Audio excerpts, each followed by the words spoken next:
दुनिया भर में कोरोना का कहर जारी है। पहले की तुलना में संक्रमण घटने की बजाय इसमें और तेजी देखी जा रही है। अभी तक पूरी दुनिया में कोरोना वायरस से बीमार लोगों की संख्या 40 लाख के पार कर गई। मृतकों के आंकड़े में भी तेजी आई है। कोरोना से मरने वाले लोगों की संख्या 3,04,843 तक पहुंच गई। पूरी दुनिया की हालत ये है कि अब तक 188 देशों में कोरोना का संक्रमण पांव पसार चुका है।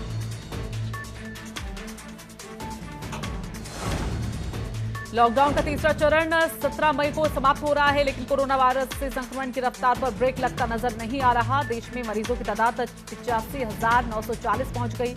इस बीमारी के कारण अब तक 2,752 लोगों की जान जा चुकी है, तो वहीं 30,153 लोग उपचार के बाद ठीक हो चुके हैं।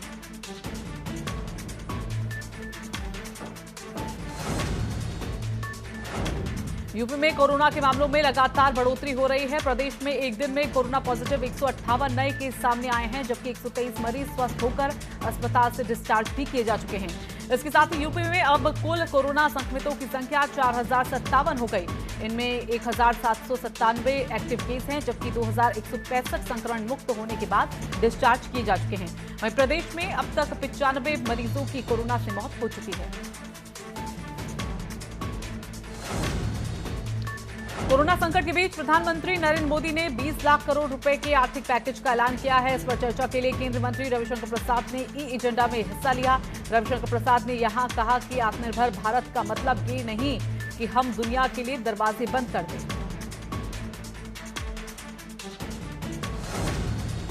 उत्तर प्रदेश के औरैया जिले में प्रवासी मजदूरों से भरी डीसीएम में ट्रक ने टक्कर मार दी, जिसमें 24 मजदूरों की मौत हो गई। इस घटना में 34 लोग घायल हुए हैं। घायलों को जिला अस्पताल और सफाई पीजीआई में भेजा गया। जिला प्रशासन मौके पर मौजूद है।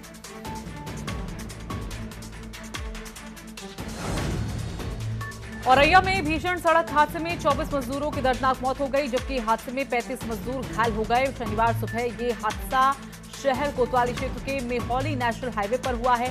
वहीं मुख्यमंत्री योगी आदित्यनाथ ने औरैया में सड़क हादसे में प्रवासी कामगारों और श्रमिकों की मृत्यु पर गहरा शोक व्यक्त किया। साथ ही जिला प्रशासन के अधिकारियों को पीड़ितों को हर संभव राहत प्रदान करने के निर्देश दिए।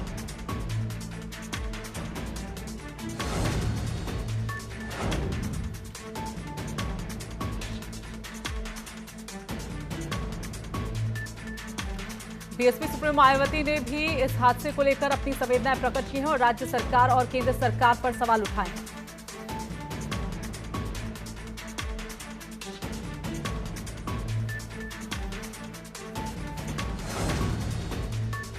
उत्तर प्रदेश के औरैया जिले में 24 प्रवासी मजदूरों की सड़क दुर्घटना में हुई मौत को समाजवादी पार्टी के अध्यक्ष अखिलेश यादव ने हत्या करार दिया। उन्होंने सड़क हादसे पर दुख जाहिर करते हुए अपने ट्विटर हैंडल पर लिखा है कि सब कुछ जानकर, सब कुछ देखकर भी मौन धारण करने वाले हृदयहीन लोग और उनके समर्थक देखें कब तक इस अपेक्षा की उचित ठहराते हैं।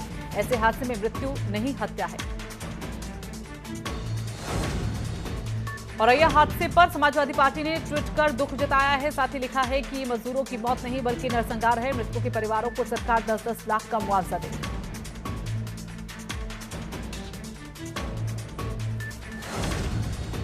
सरकारी आदेश के मुताबिक उत्तर प्रदेश में एनपीआर यानी राष्ट्रीय जनसंख्या रजिस्टर 2021 के पहले चरण के लिए चल रहे काम को रोक दिया गया। इस बाबत सभी जिलाधिकारी और मंडलायुक्त को आदेश की कॉपी भेज दी गई है। आदेश के मुताबिक अग्रिम आदेश तक उत्तर प्रदेश में एनपीआर की प्रक्रिया से जुड़े सभी काम स्थगित रहेंगे। दिल्ली पुलिस के जवान और अधिकारियों का कोरोना की चपेट में आना जारी है। 3 दिनों के अंदर दिल्ली के थाने का एक और एसएचओ कोरोना पॉजिटिव पाया गया। जामिया पुलिस स्टेशन के एसएचओ कोरोना संक्रमित पाए गए हैं। इससे पहले उत्तम नगर, राजपथ नगर और नॉर्थ एवेन्यू थाने के एसएचओ कोरोना संक्रमित पाए गए। दिल्ली के मुख्यमंत्री अरविंद केजरीवाल ने प्रधानमंत्री नरेंद्र मोदी को चिट्ठी लिखकर दिल्ली सरकार की तरफ से लॉकडाउन 4.0 को लेकर सुझाव भेजे हैं। बता दें कि पीएम मोदी ने सभी राज्यों के मुख्यमंत्रियों से 15 मई तक सुझाव मांगे थे, जिसके बाद दिल्ली सरकार ने प्रदेश की जनता से सलाह मांगी थी। जनता से प्राप्त तमाम सलाहों के बाद दिल्ली के मुख्यमंत्री ने सारे सुझाव पीएम मोदी को भेज दिए हैं। कोरोना संकट का सामना करने के लिए केंद्र और राज्य सरकारें लोगों और संगठनों से मदद की गुहार लगा रही हैं। इस बीच पूरी जगन्नाथ मंदिर प्रशासन ने इस महामारी के खिलाफ लड़ाई के लिए मुख्यमंत्री राहत कोष को 1,51,00,000 रुपए का दान किया है। प्रदेश सरकार ने 8 घंटे के बजाय 12 घंटे काम करने वाला संशोधन निरस्त किया है। यूपी सरकार ने पैसा वापस लेने के बाद हाईकोर्ट को सूचित किया। संशोधन के खिलाफ इलाहाबाद हाईकोर्ट में 18 मई को सुनवाई होनी थी। 8 की बजाय 12 घंटे काम कराने वाला संशोधन निरस्त कर दिया गया।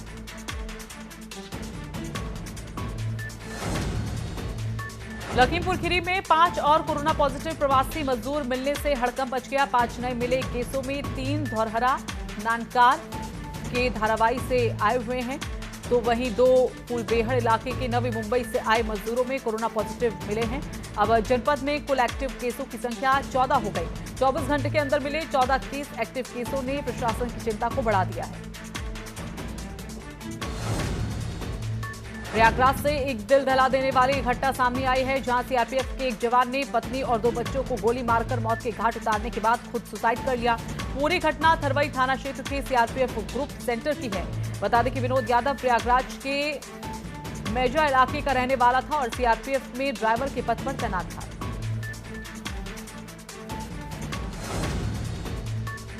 पुलिस के नाक के नीचे डीसीएम में मजदूरों को भरकर गोरखपुर ले जाया जा रहा है। डीसीएम के भीतर 54 लोग सवार थे जो घर जाना चाहते थे और उन्होंने डीसीएम को 1 लाख रुपए में घर ले जाने के लिए तय किया।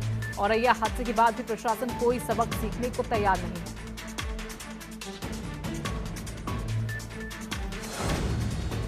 श्रावस्ती के कोना के जगतजीत इंटर कॉलेज गेट के पास नाराज मजदूरों ने स्क्रीनिंग सेंटर के बाहर बहराइच बलरामपुर मार्ग को जाम कर दिया। बता दें कि मजदूर राशन किट न देने और घर भिजवाने की व्यवस्था न मिलने से नाराज हुए थे। सूचना मिलते ही पुलिस मौके पर पहुंच गई और मजदूरों को घर भेजने का आश्वासन देकर जाम को खुलवा दिया।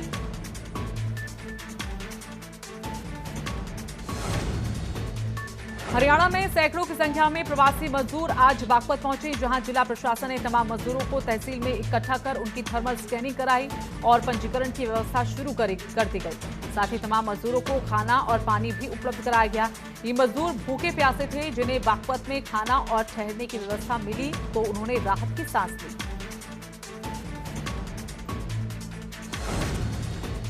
देश में लॉकडाउन के बाद प्रशासन के लौटने का सिलसिला लगातार जारी है। लॉकडाउन के 50 दिन गुजर जाने के बाद भी प्रवासियों की भीड़ कम होने का नाम नहीं ले रही। आप तस्वीरों में देख सकते हैं कि किस तरह से मजदूरों की भीड़ सोशल डिस्टेंसिंग की धज्जियां उड़ा रही है। झांसी की सीमा पर मजदूरों के आने का सिलसिला लगातार जारी है। झांसी सीमा पर मध्य प्रदेश, गुजरात, महाराष्ट्र से लगातार लोग आ रहे हैं।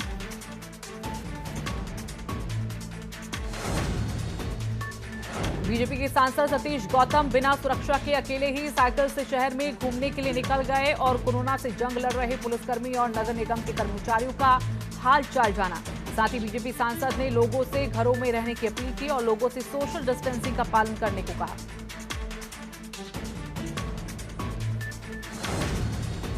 लॉकडाउन में गरीबों को खाना मिल सके, इसकी वजह से पीएम मोदी ने प्रधानमंत्री गरीब कल्याण अन्न योजना की शुरुआत की थी, लेकिन सरकार की ये योजना भ्रष्टाचार की भेंट चढ़ गई। हालांकि भ्रष्टाचार पर मोहर तब लगी जब प्रमुख सचिव द्वारा डीएम को भेजे गए पत्र में गोदाम से खाद्यान्न कम दिए जाने की बात लिखी गई। इस बात को लेकर जिला प्रशासन में खलबली मच गई और आनन फानन में 3 सदस्यीय टीम गठित कर इसकी जांच शुरू कर दी गई।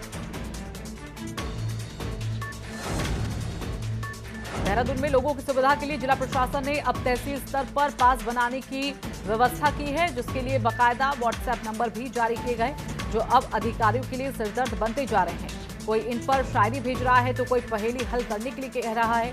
वहीं डीएम का कहना है कि लोगों को जागरूक होने की आवश्यकता है और ये नंबर सिर्फ पास बनाने के लिए जारी किए गए हैं। हम ऐसे लोगों पर कार्रवाई नहीं कर सकते, लेकिन लोगों को खुद से समझदार होना पड़ेगा।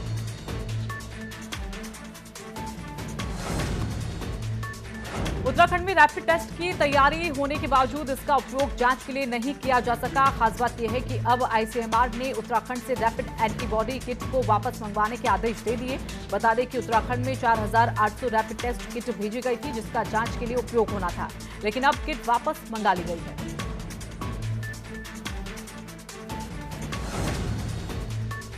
कोरोना महामारी के बचाव को लेकर उत्तराखंड सरकार के साथ ही सामाजिक संगठन भी जनता को जागरूक करने का काम कर रहे हैं। राजधानी देहरादून के डोईवाला क्षेत्र में एक निजी संस्था ने कोरोना रूपी यमराज को साथ लेकर सरकारी दफ्तरों और गली मोहल्लों में जाकर लोगों को जागरूक करने का काम किया।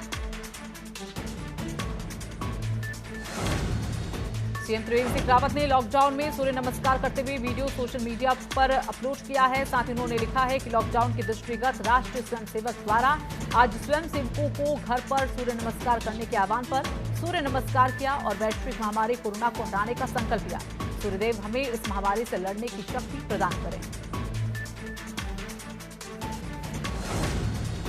बाहरी राज्यों से प्रवासियों को लाने और उत्तराखंड में उनके लिए बेहतर व्यवस्था जुटाने में सरकार की व्यवस्थाओं से नाराज जागेश्वर विधायक और पूर्व विधानसभा अध्यक्ष गोविंद सिंह कुंजवाल ने हल्द्वानी स्थित अपने आवास में एक दिवस से उपवास पर बैठे हैं। कुंजवाल का कहना है कि गरीब मजदूर अपने घर जाना चाहता है और हमारे राज्य का गरीब मजदूर वापस यहां आना चाहता है, लेकिन सरकार द्वारा बहुत ही लचीली व्यवस्था की गई है।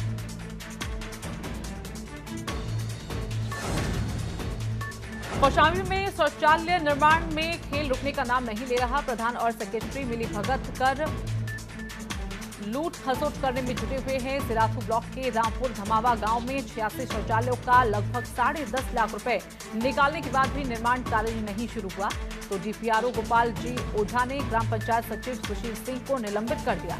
प्रधान को भी नोटिस भेजकर जवाब मांगा गया।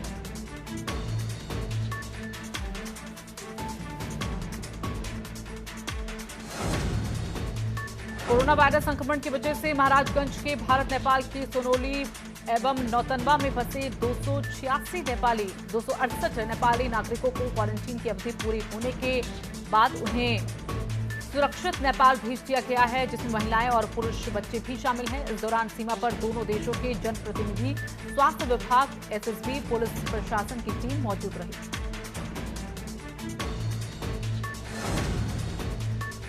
कोरोना वायरस के बीच लॉकडाउन के बीच देश भर के टोल प्लाजा को खोल दिया गया है। मेरठ के नेशनल हाईवे 58 स्थित सिवाया टोल प्लाजा खुल तो गया, लेकिन वाहनों की आवाजाही ना के बराबर होने से टोल प्लाजा बहुत नुकसान हो रहा है। यहां तक कि संसाधनों और स्टाफ का खर्चा निकालना भी मुश्किल हो रहा है। पर पहुंची और यहां जाकर जायजा लिया कि तरीके की समस्या सामने आ रही है। देश में मजदूरों की दुर्दशा दिन पर दिन बदतर होती जा रही है। कई शहरों में फंसे हुए कई मजदूर घर लौटना चाहते हैं, लेकिन वो परिवहन के उन संसाधनों से अनजान हैं जिन्हें सरकार ने शुरू किया है। महुआ में भी लगातार लोगों को पलायन लगातार हो रहा है। महाराष्ट्र से चित्रकूट 14 लोग पैदल ही जा रहे हैं। बीते 10 दिनों से ये लोग लगातार पैदल चलने को मजबूर हैं। इनके पैरों में बड़े बड़े छाले पड़ गए हैं।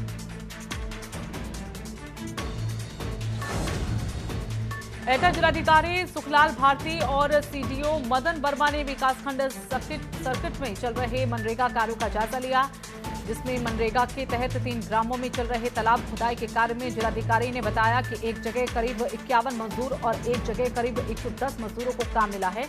डीएम ने बताया कि बाहर से जो हमारे एटा जनपद के मजदूर आए हैं उन्हें मनरेगा द्वारा काम दिया जा रहा है।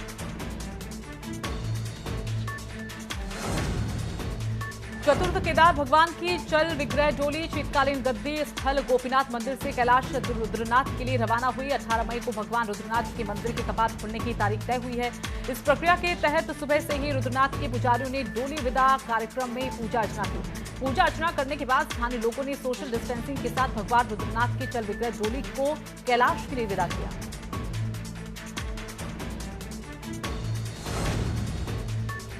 पूरे देश में लॉकडाउन है और लॉकडाउन में दूसरे राज्यों में फंसे प्रवासियों के लौटने का सिलसिला लगातार जारी है। वहीं यूपी सीएम योगी आदित्यनाथ ने आला अधिकारियों को निर्देश दिए हैं कि कोई भी प्रवासी पैदल नहीं जाएगा। वहीं दूसरे बाहर से आए कुछ प्रवासी बरेली में रुके हुए हैं। ऐसे में एसएसपी शैलेश कुमार पांडे ने झुमका तिराहा पर पहुंचकर सभी का हाल जाना, उन्हें खाने के पैकेट बांटे, साथ ही बसों से सभी को उनके जिलों में भेजने की तैयारी की जा रही है।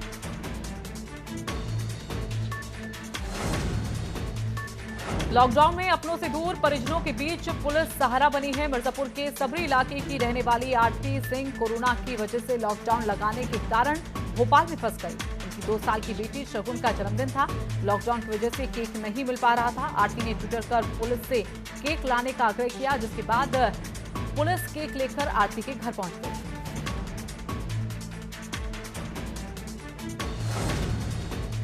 पीएम नरेंद्र मोदी के 20 लाख करोड़ के आर्थिक पैकेज की घोषणा पर कांग्रेस सवाल उठा रही है। कांग्रेस ने इसको लेकर बयानबाजी की है। नेता प्रतिपक्ष इंदिरा हृदयेश ने प्रधानमंत्री के 20 लाख करोड़ के आर्थिक पैकेज पर सवाल उठाया। उन्होंने कहा कि कोरोना काल में देश की जनता को जब तक राहत का एहसास न हो तब तक ऐसी घोषणा का कोई मतलब नहीं है।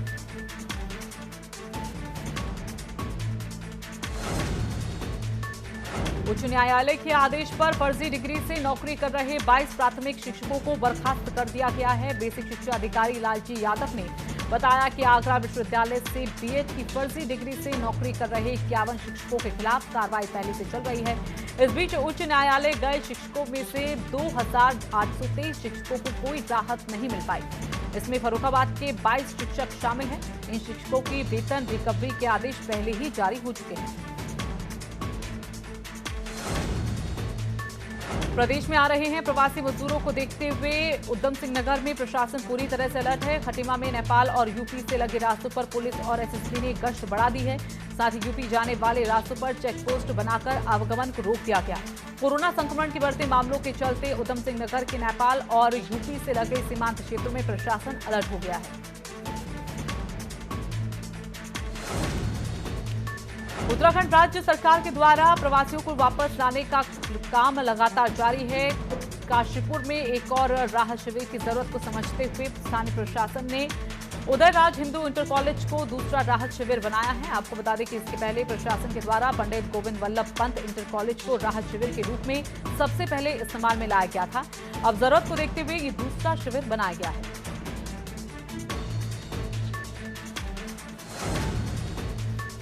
उधम सिंह नगर में एक ऐसा बेबस मां का किस्सा सामने आया जो अपने बेटे की घर वापसी को लेकर गुहार लगा रही है। ये मामला तब रंग लाया जब सऊदी अरब में फंसे 180 भारतीय लोगों ने अपनी वीडियो बनाकर पोस्ट कर डाली। अभी बेबस मां करे तो क्या करे, अकेले अपने बेटे का इंतजार कर रही है। ये पूरा मामला जनपद के जसपुर का है।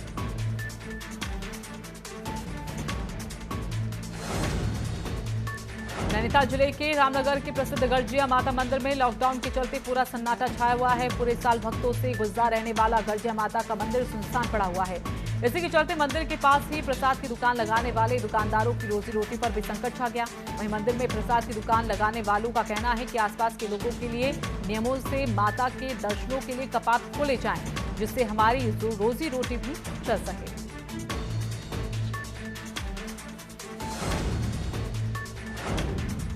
काशीपुर में तय बाजारी शुल्क रोकने को लेकर प्रांतीय उद्योग व्यापार मंडल ने आज नगर आयुक्त को ज्ञापन सौंपा। ज्ञापन में उन्होंने लॉकडाउन में रोड पटरी किनारे ठेला और फल लगाने वालों से तय बाजारी वसूल किए जाने पर कड़ी आपत्ति जताई है। उन्होंने कहा कि समय रहते यदि निगम द्वारा की जा रही वसूली पर अंकुश नहीं लगा तो गरीब कारोबारियों के परिवार भुखमरी के कगार पर आ जाएंगे।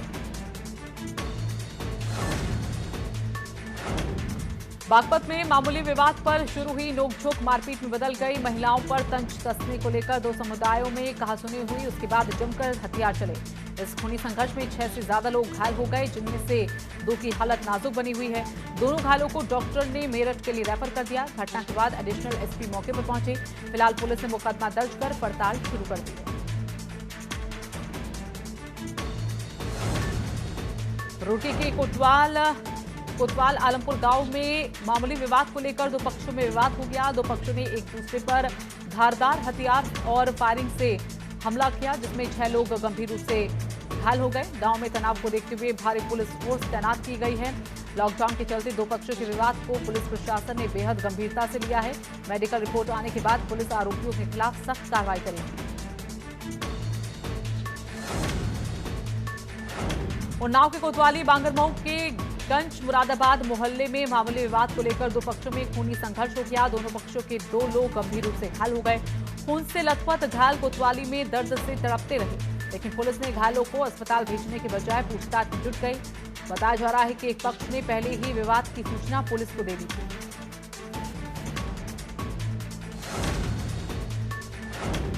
काशीपुर में देर शाम व्यापारी की लाश मिलने से हड़कंप मच गया। सूचना मिलने पर पुलिस के आला अधिकारी मौके पर पहुंच गए। पुलिस ने मृतक के शव को पोस्टमार्टम के लिए भेज दिया है। बताया जाता है कि मृतक के पास से सुसाइड नोट भी मिला है। वहीं लोगों ने शव की शिनाख्त देवीदत्त शर्मा निवासी चामुंडा विहार कॉलोनी के रूप में की है। साथ ही बताया है कि महेश की रामनगर रोड स्थित स्पोर्ट्स स्टेडियम के पास इलेक्ट्रॉनिक की दुकान है। पुलिस मामले की जांच में जुट गई।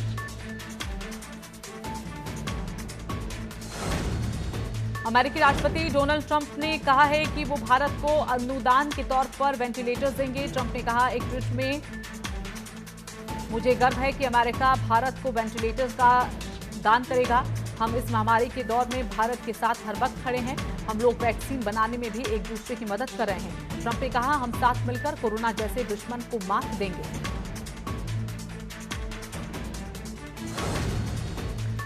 बॉलीवुड अभिनेत्री करीना कपूर खान लॉकडाउन के दौरान सोशल मीडिया पर खास एक्टिव हैं। ऐसे में वो सैफ और तैमूर से जुड़े अपडेट्स भी फैंस के साथ शेयर करती रहती हैं। करीना लॉकडाउन में सैफ और तैमूर के साथ क्वालिटी टाइम स्पेंड कर रहे हैं। करीना ने हाल ही में पति सैफ अली खान और बेटे तैमूर खुद के हाथ के पंचों की एक पेंटिंग शेयर की। बॉलीवुड अभिनेता ऋतिक रोशन रोज एक्सरसाइज तो करते ही हैं, उपवास में भी विश्वास रखते हैं। ऋतिक ने इंस्टाग्राम पर एक फोटो शेयर किया जिसमें वो अपनी पलक झपकाते नजर आ रहे हैं। शेयर तस्वीर को उन्होंने कैप्शन देते हुए लिखा है कि 23 घंटे का उपवास, #healthy living, #discipline enclave freedom. Star plus पर आने वाला मशहूर सीरियल कहानी घर घर की और सोनी टीवी के शो लज्जा में काम कर चुके अभिनेता सचिन कुमार का शुक्रवार को अंधेरे स्थित अपने ही घर में हार्ट अटैक से निधन हो गया। सचिन कुमार रिश्ते में अक्षय कुमार के बुआ के बेटे थे। उनकी उम्र महज 42 साल थी।